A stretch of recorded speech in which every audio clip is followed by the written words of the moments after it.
when I have seen by times fell hand defaced. Sidhu Kanu বিশ্ব ইউনিভার্সিটির অধীনস্থ তোমাদের সেমিস্টারে, তোমাদের সেকেন্ড সেমিস্টারে যাদের মেজর ইংলিশ রয়েছে তাদের একটি গুরুত্বপূর্ণ টপিক নিয়ে আজকের ভিডিওতে বিস্তারিতভাবে আলোচনা করব। সেটা হচ্ছে সনেট নাম্বার 64।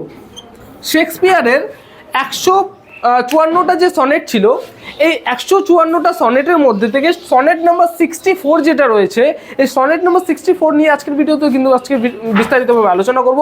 ভিডিওটাকে লাস্ট পর্যন্ত দেখবে, খুবই একটা ইনফরমেটিভ ভিডিও হতে চলেছে। তার আগে বলবো, তোমরা যদি আমাদের সাথে অনলাইনে যুক্ত হতে চাও, অনলাইনে জ্ঞানজ্যোতি কোচিং সেন্টারের পক্ষ থেকে প্রোভাইড করা 100% কমন সাজেশন যদি তোমরা পেতে চাও, এক্ষুনি যোগাযোগ করতে পারো আমাদের সাথে জ্ঞানজ্যোতি কোচিং সেন্টারের অফিসিয়াল হেল্পলাইন নাম্বারে। আমাদের সমস্ত সাবজেক্টসের মেজরগুলো কিন্তু এখন পড়ানো হচ্ছে আপাতত, ঠিক আছে? তো স্টুডেন্টস, তার জন্য যোগাযোগ করতে পারো জ্ঞানজ্যোতি কোচিং সেন্টারের অফিসিয়াল হেল্পলাইন নাম্বার। তোমাদের প্রত্যেক দিন একটা করে ক্লাস হবে, প্রত্যেক সপ্তাহে একটা করে ক্লাস হবে, ঠিক আছে? তো আমাদের সাথে যুক্ত হতে পারো 6295916282 নাম্বার অথবা 7076398606 নাম্বারে যোগাযোগ করতে পারো। এবং তোমাদের কোর্স ফি যেটা রয়েছে শুধুমাত্র 999 রুপিস, বাট এই মাসের মধ্যে যারা রেজিস্ট্রেশন করবে তাদের শুধুমাত্র 99 রুপিস ফি দিতে হচ্ছে, ঠিক আছে? 999 রুপিস দিতে হচ্ছে না, শুধুমাত্র 99 রুপিস দিতে হচ্ছে তোমাদের, ঠিক আছে? তো স্টুডেন্টস, এক্ষুনি যোগাযোগ করো। তোমাদের কোর্স ডিউরেশন হচ্ছে 6 মান্থ, একটা সেমিস্টার, ঠিক আছে? তো আমি কি বললাম, শেক্সপিয়ার 154টা সনেট লিখেছিলেন। তার মধ্যে থেকে 1 থেকে 126টা যে সনেট ছিল সেটা উদ্দেশ্য করেছিল হচ্ছে একটা লাভলি ইউথকে, ঠিক আছে? লাভলি ইউথকে, তার ফ্রেন্ডকে উদ্দেশ্য করে কিন্তু 1 থেকে 126 নম্বর সনেট পর্যন্ত কিন্তু লিখেছিলেন। এবং বাকি যে সনেটগুলো লিখেছিলেন সেটা উদ্দেশ্য করেছিলেন হচ্ছে একটা ডার্ক লেডিকে, ঠিক আছে? এবং এই যে 1 থেকে 126 নম্বর যে সনেট, এই 1 থেকে 126 নম্বর সনেটের যে উদ্দেশ্য করেছিলেন যেই মানে লাভলি ইউথকে, সেটা কিন্তু এখনও মানে সেই লাভলি ইউথের যে identity, the identity still remains obscure, unknown to us, ঠিক আছে? সেই লাভলি ইউথ কে ছিলেন সেটা কিন্তু আমরা এখন পর্যন্ত জানি না বা জানা সম্ভব হয়ে ওঠেনি, ঠিক আছে? তো এই যে সনেটটা রয়েছে, এই সনেটের একবার একটু স্ট্রাকচারটা নিয়ে আলোচনা করব, ঠিক আছে? কিভাবে লিখেছেন।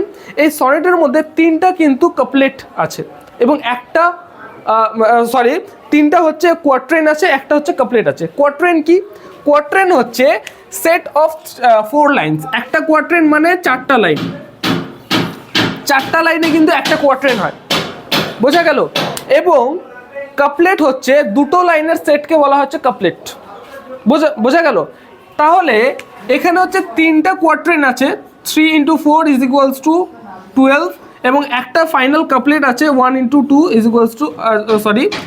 একটা যে কাপলেট রয়েছে সেটা হচ্ছে 2টো লাইনে। তার মানে আমাদের কথা হয়ে গেল 14 লাইন্স হয়ে গেল। তো সনেট হচ্ছে 14 লাইন্সের পোয়েমকে বলা হচ্ছে সনেট, বোঝা গেল? তোমরা জানো এগুলো সবাই। চলো আসা যাক আজকের টপিকে, সেটা হচ্ছে when, মানে ফার্স্ট লাইন যেটা আছে সেটা হচ্ছে when I have seen by times fail hand defaced the rich proud cost of autumn buried age, when sometimes lofty towers I see down raised and brass eternal slave to mortal rage. Shakespeare এই যে তোমার মানে এই যে সনেটটা রয়েছে, এই সনেটের মাধ্যমে এই যে পুরনো যে পুরনো একটা থিম, সেই থিমকে কিন্তু আবার রিইন্ট্রোডিউস করেছে। কি পুরনো থিমটা? পুরনো থিম হচ্ছে এই যে টাইম একটা মানে ক্রিয়েটার এবং ডেস্ট্রয়ার, এই যে এই থিমটা কিন্তু আবার কিন্তু এই সনেটের মধ্যে কিন্তু শেক্সপিয়ার নিয়ে এসেছে, ঠিক আছে? টাইম ক্রিয়েট করে, টাইম ডেস্ট্রয় করে, বোঝা গেল? এই যে এই থিম কিন্তু আবার রিইন্ট্রোডিউস করেছেন। ফার্স্ট যে কোয়াট্রেন আছে, ফার্স্ট যে 4 লাইন আছে আমাদের, এই ফার্স্ট 4 লাইনে পোয়েট তার এক্সপিরিয়েন্স শেয়ার করেছেন কিভাবে এই টাইম সমস্ত আর্থলি থিংগুলোকে ডিস্ট্রয় করে, কিভাবে নিজে মানে গ্রাস করে নেয় সমস্ত আর্থলি থিংগুলোকে, ঠিক আছে? এই পৃথিবীতে যা যা রয়েছে, সমস্ত আর্থলি থিং যা যা রয়েছে, সমস্ত কিছুকে কিন্তু এই টাইম কি করে গ্রাস করে নেয়। কি বলেছে দেখো, when I have seen by times fail hand defaced the rich proud cost of autumn buried age, past পাস্টে যে সমস্ত বড় বড় ক্রিয়েশনগুলো রয়েছে, বিগ অ্যাচিভমেন্টগুলো রয়েছে, ইমপ্রেসিভ যে অ্যাচিভমেন্ট, ভ্যালুয়েবল অ্যাচিভমেন্ট, এই সমস্ত অ্যাচিভমেন্টগুলোকে কিন্তু কি করে এই টাইম নিজের মানে টাইম কি করে গ্রাস করে নেয়। ঠিক আছে, বোঝা গেল? এখানে টাইমস ফেল হ্যান্ড বলতে বোঝাচ্ছে, এখানে ফেল বলতে বোঝাচ্ছে ক্রুয়েল হ্যান্ড। বোঝা গেল? ক্রুয়েল হ্যান্ড ডিফেন্স বলতে বোঝাচ্ছে ডিস্ট্রয়। ঠিক আছে, নেক্সট যে লাইনে দেখো, the rich proud cost of outworn. Outworn মানে হচ্ছে কনজিউম করা, আউট ওন বডিটেজ। বোঝা গেল? থার্ড লাইনে আসি, বলেছে when sometime lofty towers, lofty tower মানে উঁচা উঁচা বড় বড় towers, when sometime lofty towers I see down razed. Down razed মানে মাটিতে মিলে যাওয়া বা ইয়ে হওয়া, ডিস্ট্রয় হওয়া। ঠিক আছে, এটাকে বলা হচ্ছে down razed. Down razed the and brass eternal slave to mortal rage. Brass বলতে কি বোঝাচ্ছে? ব্রাস বলতে হচ্ছে পিতল। দেখো এই যে বড় বড় যে টাওয়ার, লফটি টাওয়ার, বড় বড় যে টাওয়ার, এই টাওয়ারগুলো কিন্তু কি হয় একটা সময় পরে মাটিতে ধসে পড়ে যায়। ঠিক আছে, এবং এই যে ব্রাস যে আছে, ব্রাস বলতে বোঝাচ্ছে এখানে তোমার পিতল, পিতলকে বোঝাচ্ছে ব্রাস। পিতলের থালা বাটি গ্লাস তোমরা সবাই দেখেছো। আমরা কীভাবে এগুলো সারা জীবন থাকবে, ইমর্টাল, এগুলো কোনোদিন ডিস্ট্রয় হবে না। কিন্তু টাইম কি করে, টাইমের সাথে সাথে কিন্তু সেগুলোও ডিস্ট্রয় হয়ে যায়। সেটাই বলেছে when and brass eternal slave to mortal rage.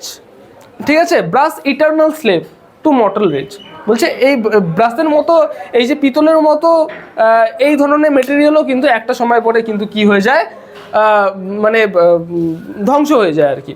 ঠিক আছে, আইডিয়াটা বোঝার চেষ্টা করো জাস্ট।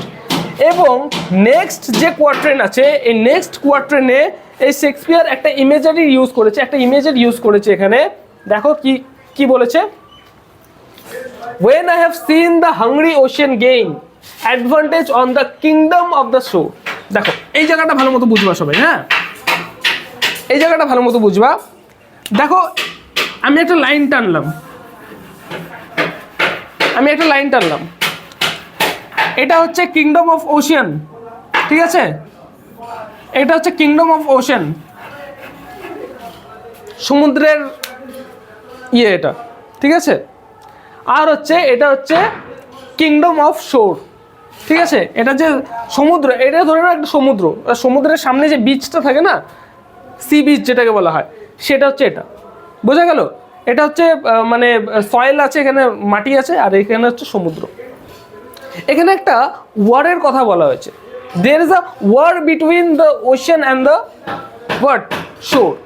ঠিক আছে, এখানে একটা ওয়ারের কথা বলা হয়েছে। এই ওয়ারে কি হয় দেখো, when I have seen the hungry ocean gain advantage on the kingdom of the shore and the firm soil win the watery main, increasing store with loss and loss with store। কি বলেছে দেখো, এই যে ocean, hungry ocean, এই ocean কি করে, এই যে শোর, এই যে কিংডম, এর কিংডমে কি করে, ঝাঁপিয়ে পড়ে এবং নিজের টেরিটরিটাকে কী করে বাড়ায়। ঠিক আছে, এবং এই যে যখন এই মানে টেরিটরিটাকে, নিজের টেরিটরি যেটা বাড়াচ্ছে, এই যখন এই সমুদ্র যখন নিজের টেরিটরি বাড়ায়, যখন একে গ্রাস করে, ঠিক আছে, এই শোরে যখন চলে আসে, শোরকে যখন গ্রাস করে, এইখানে কিন্তু এই সমুদ্রের কিন্তু লস হয়। এখানে কি বলেছে, increasing store with loss and loss with store. দেখো একটা জিনিস ভালো মতো বুঝো, সমুদ্র কি করছে, এই যে সি বিচ, এই সি বিচের ওপরে কি করছে, ঝাঁপিয়ে পড়ছে, এই সি বিচটাকে নিজের আয়ত্তে নিয়ে আসছে। ঠিক আছে, এবং যখন এই সমুদ্রের ভাটা যখন হয়, তখন কি হয়, এই যে সি বিচ নিজের জায়গায় ফিরে আসে আবার। ঠিক আছে, তাহলে কি করে, সমুদ্র হচ্ছে নিজের মানে টেরিটরিটাকে বাড়ায় ঠিকই, কিন্তু একটা সময় পরে এটা ওর কিন্তু লসও হয়। ঠিক আছে, এই যে কনফ্লিক্ট, এই কনফ্লিক্টটাকে, এই যে মানে যুদ্ধ, the war between the ocean and the shore, ঠিক আছে, এই জিনিসটাকে কিন্তু তুলে ধরেছেন এই পোয়েট নিজের ইয়ের মাধ্যমে। ঠিক আছে, এই ইমেজারি ইউজ করেছেন কিন্তু এই চারটা লাইনে।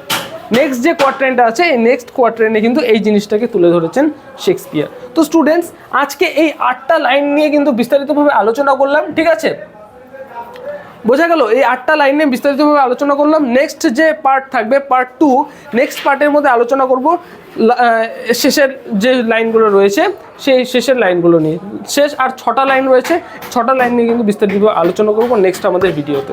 তো স্টুডেন্টস, দেখা হচ্ছে আর একটা নতুন ভিডিওতে নতুন কোনো টপিকের সাথে। Till then keep learning, keep exploring. Thank you so much.